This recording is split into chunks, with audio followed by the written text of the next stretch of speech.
Hi, it's me. I'm out of hospital, as you can see. Things are a lot better since the last time that we spoke. I say we spoke, I guess you watched my video, because I'm out of hospital. However, they were about to get a hell of a lot worse for me than in that last video, and I didn't know it yet. Today I want to talk to you about my surgery and the aftermath, and to show you my scar and what's been going on with me, and to let you know where I'm at with my recovery. Also, if there are any weird noises in the background, I'm sharing space with a 4-month-old kitten who just wants to pounce. So maybe she'll make a cameo, maybe she won't. I'll get a little footage of her for you so you can see. So I'm not in my house, I'm actually staying with my boyfriend in his condo at the moment because he has an elevator, a lift. I don't know when I became Canadian in my head. So there are no stairs, whereas my apartment has too many stairs. So, which I can't do because of a broken knee. I've got a sexy walker right now. I would stand up and show you, but that's kind of an ordeal. So I'm kind of like 33 going on 93 with this hot frame. I have to walk using the frame right now, but that is progress from where we were at when I left off the last video. So I went into surgery and it was scary. I was afraid. I've had major surgery as a child. I'll show you my belly scar right now. Here's an overlay of my stomach scar. I was in a car accident when I was a child and I had to have 2 major pieces of surgery to survive, but obviously that was a heck of a long time ago. I was 6, so you do the math because I'm talking and I can't do 2 things at once. So in theory I should be fine with general anesthetic, but as an adult, I don't know, like you just get anxieties, and I was wheeled away and obviously not allowed to see any of my friends because of COVID, so I was just there having to like get the fuck on with it basically. Wheeled into the theatre, which is what they call the surgery space, and actually I was quite soothed by the fact that surgeons listen to music whilst doing operations. It makes it seem way less intense. Like obviously they don't think I'm about to die, if not they wouldn't be listening to EDM whilst ripping my knee open. So because I had COVID, they had to put me under in a different type of way, even though I was asymptomatic, so they couldn't give me the gas that knocks you out. I had to have an injection through my IV that put me under, but before that happened I had to have an epidural, so I couldn't feel my legs while they were doing the surgery. This was quite intense. I actually asked the nurse to hold my hand while they were injecting me because it is a wham bam thank you ma'am big ass needle in the back, and I like to try and keep my shit together, but I yelped.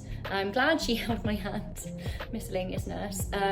So basically that meant that my legs went numb, and after I couldn't feel my legs was when they put me under using, some kind of, I was gonna say poison, I guess not poison, like if you were taking it not to be operated on, maybe poison, but yeah, some kind of chemical that put me to sleep. And I woke up halfway through the surgery, couldn't see anything. They erected like a little curtain and then they just put more of the chemical in me and I dozed off again. And the surgery itself, you know, like even though I sort of woke up in the middle, I couldn't see or feel anything, was very woozy. I came around in an isolation room, and at that point they let me know that they'd contacted my boyfriend Johnny and my friend Anthony, who was going to be picking me up from the hospital, to let them know that the operation had been a success. They did a weird ultrasound thing on my bladder to make sure I didn't need to pee immediately, because that would have been problematic without being able to, I think I would have to have had a catheter if it was too full.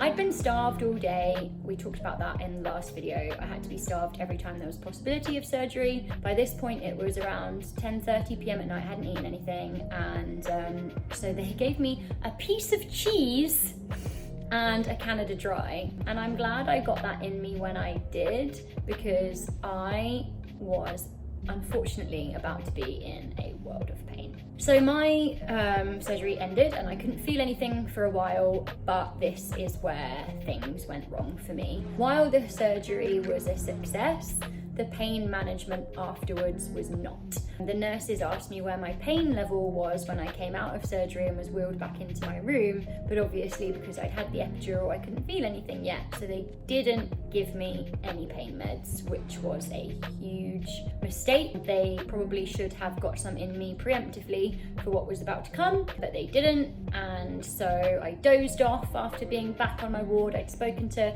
my boyfriend on the phone, was being reasonably cheerful, but then I woke up an hour later in absolute absolutely agonizing pain. And actually it feels quite difficult for me to talk about this with you because I like to keep things jovial, but I was in the most pain I've ever been in my life. Like, I took the broken knee quite well, which obviously was painful, but I didn't complain about it at all. When I was in hospital, I was able to, we're gonna get real here, pee independently. The nurses would just unhook my IV and I'd crutch my way to the toilets and everything like that. Like, I was reasonably independent with that pain, but then the pain post-surgery came and, ooh! The only way I can describe it is that it felt like my whole leg was made of ceiling tile slats, which is such a weird thing to say, I know. It felt like it was made of tile slats and it was all bundled up and just really heavy and dragging my whole body down.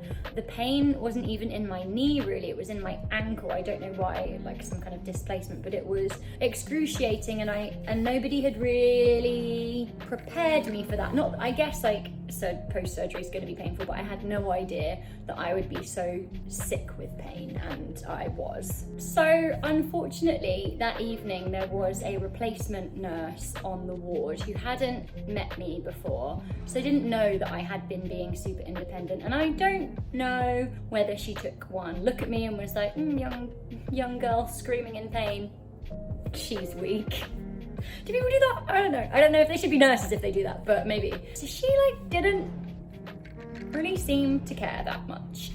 And yeah, it was, I got given some drug, like opioids to take, and I took 3 times the amount that I had been taking once a day for my just broken pre-surgery knee, which definitely made me feel woozy but did nothing to help the pain. They put some pain medication through my IV to try and get it into me quickly, but unfortunately they just couldn't get on top of the pain, and I spent the whole night like intermittently screaming in agony. And okay, this is very woo-woo, and some of you might not be into this. It was a full moon, and in folklore it is said that one should not get surgery on a full moon because it's more agonizing. I don't know like if you believe that or whatever, but all I can say is it was a full moon that night. I was in the most intense pain of my life, and it had usually been, other than the beeping and people coming in to take your blood at certain hours of the day, quite quiet on the ward, but that night several people were screaming on the fracture ward. So it was a hard time, it was a rough night. It's like I would have called my boyfriend, but I didn't really want to speak to anyone. It wasn't even like I was myself at that point. I kind of felt like I was an animal more than anything really, and I could hear me, Rebecca, like my, I don't know, intellectual brain being like, this is the work, Rebecca, we've just got to get through this night, the pain will stop, this is how it is. But whatever I did, it just wouldn't go. And I texted my boyfriend a couple of times just because I knew he'd pick them up in the morning. I didn't want to call anyone, like I said, and he did call me in the morning. I hadn't slept at all really, other than I guess the opioids knocked me out for about 45 minutes, and I woke up screaming in pain again. And he called me, but like I didn't want to speak to him, not because I didn't want to speak to him, but I just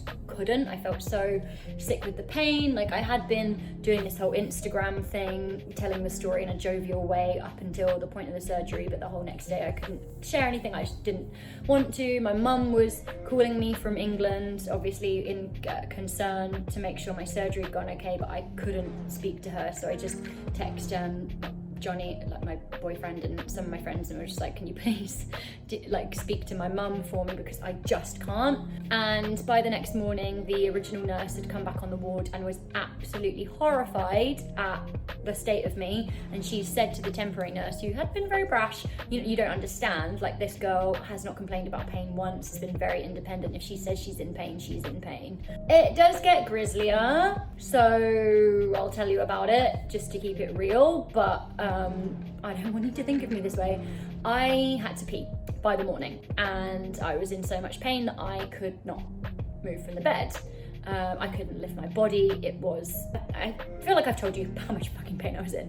And so the nurse that wasn't the original nurse, the temporary nurse, I don't know why she didn't just give me a bedpan and be done with it, because she shouldn't have moved me, but tried to move me onto like a porta potty next to the bed, which didn't go well, which ended up with me, a 33-year-old woman, bursting into tears at a nurse with wee on the floor. And I'd never been so humiliated.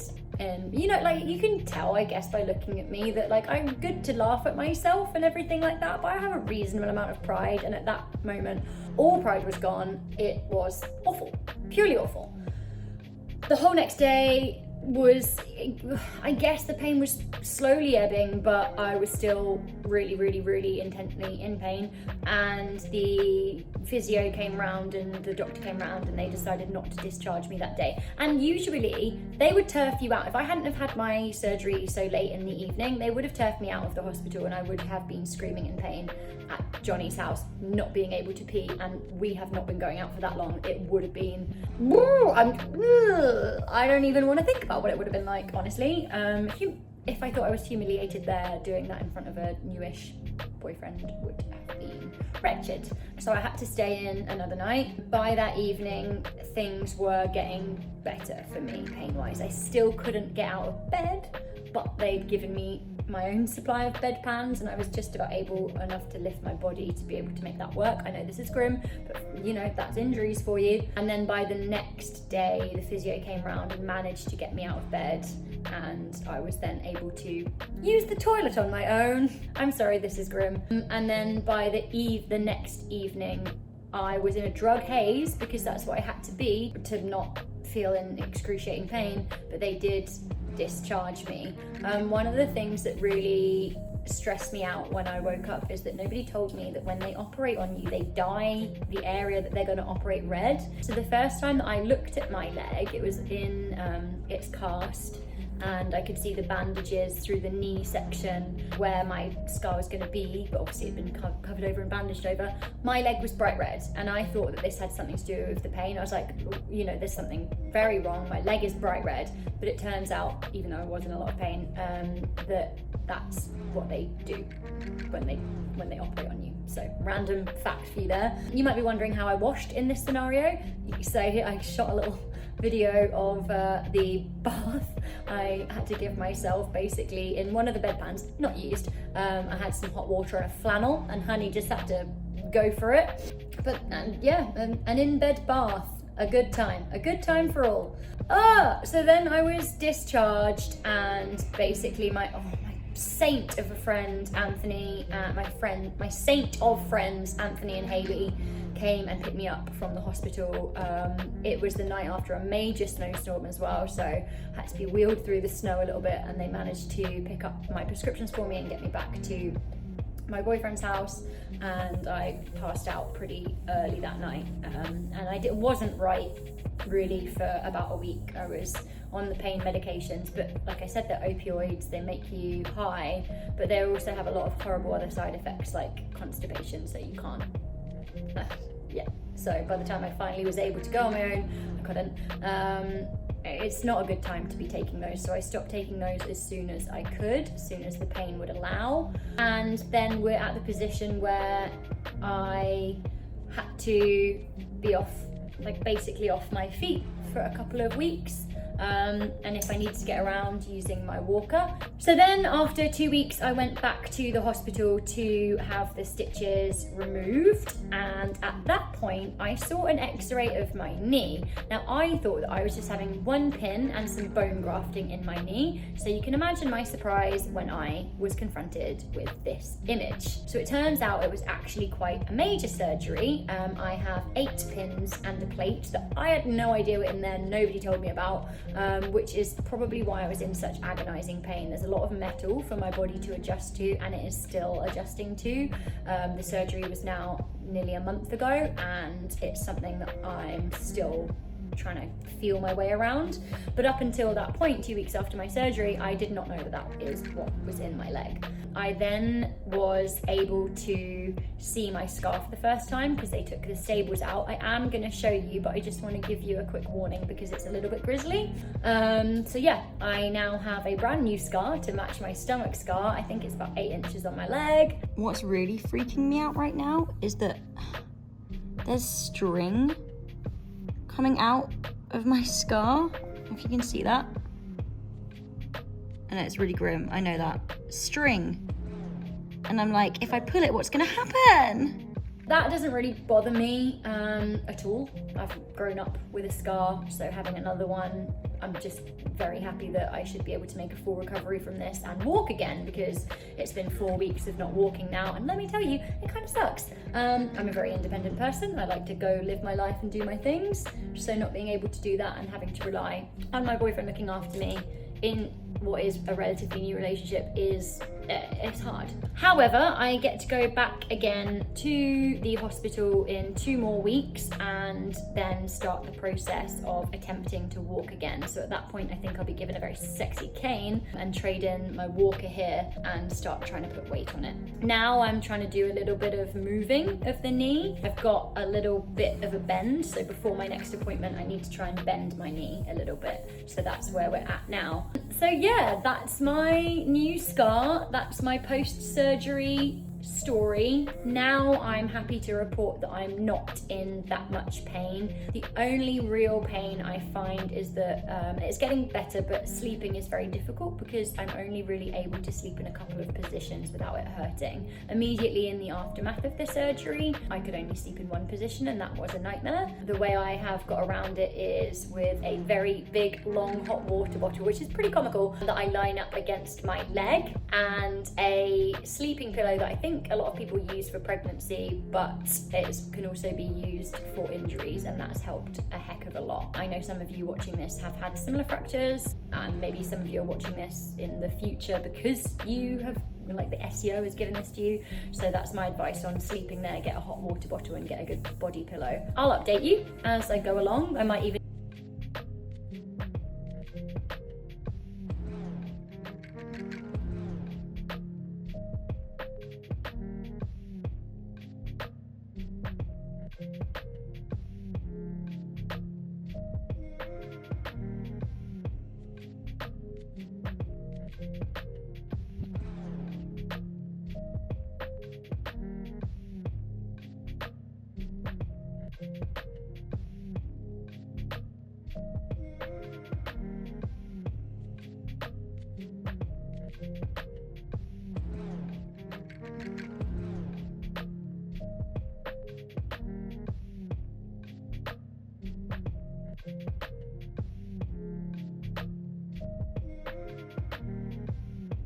really an eye-opening experience for me of what it would be like to live with a permanent disability, and I'm so thankful every single day that I am again supposed to make a full recovery. Fingers crossed. So yeah, I'm off to hobble around, do my thing. Thank you for watching, and I will please leave a thumbs up, and I will speak to you next time.